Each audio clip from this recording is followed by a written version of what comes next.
What if one day everything you knew was taken away? Your home, your rights, even your very existence. The Holocaust, also known as the Shoah, was one of the darkest events in human history. Between 1941 and 1945, Nazi Germany carried out the systematic, state-sponsored genocide of approximately 6 million Jews. But the Holocaust was not just an attack on Jews.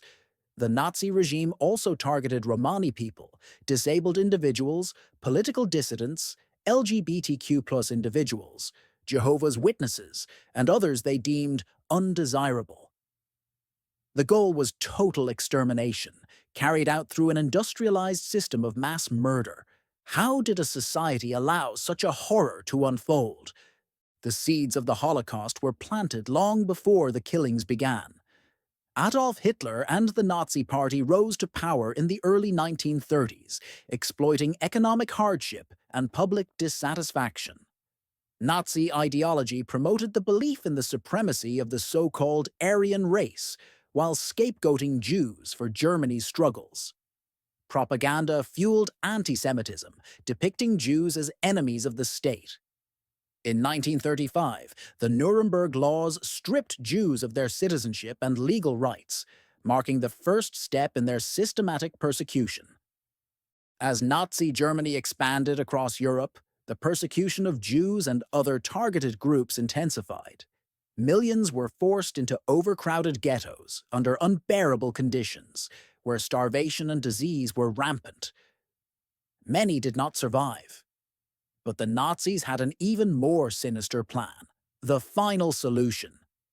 This was the code name for their systematic plan to exterminate Jews across Europe. Deportations to concentration camps and extermination camps soon followed. Victims were crammed into cattle cars, often traveling for days without food, water, or sanitation. Upon arrival at camps like Auschwitz-Birkenau, Treblinka, and Sobibor, families were torn apart.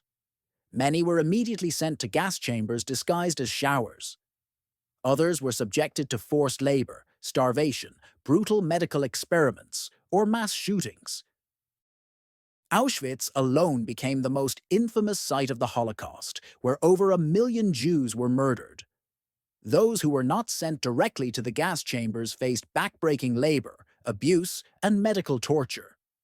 The Nazis viewed prisoners not as human beings, but as disposable tools for their war effort. By the time the war ended in 1945, the scale of destruction was almost unimaginable.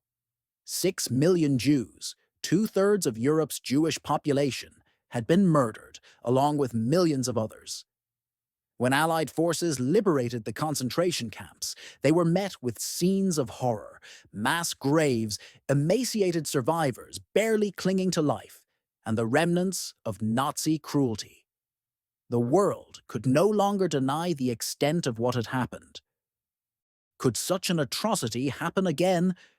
In the aftermath, the world sought justice. The Nuremberg trials prosecuted Nazi leaders, establishing legal precedents for crimes against humanity. The Holocaust also led to the adoption of the Universal Declaration of Human Rights in 1948, an effort to prevent future genocides. But despite these efforts, history has shown that genocide and persecution still occur. The lessons of the Holocaust are more relevant than ever. Remembering the Holocaust is not just about looking back. It is about taking action. Institutions like Yad Vashem and the United States Holocaust Memorial Museum preserve the memory of the victims and educate future generations. January 27th, International Holocaust Remembrance Day, marks the anniversary of the liberation of Auschwitz and serves as a global reminder of the dangers of hatred and indifference. Despite the horror, stories of resistance and courage emerged. The Warsaw Ghetto Uprising saw Jewish fighters take a stand against the Nazis. People like Oskar Schindler, Raoul Wallenberg, and countless others risked their lives to save Jews from certain death. Their actions prove that even in the face of overwhelming evil, individual choices matter.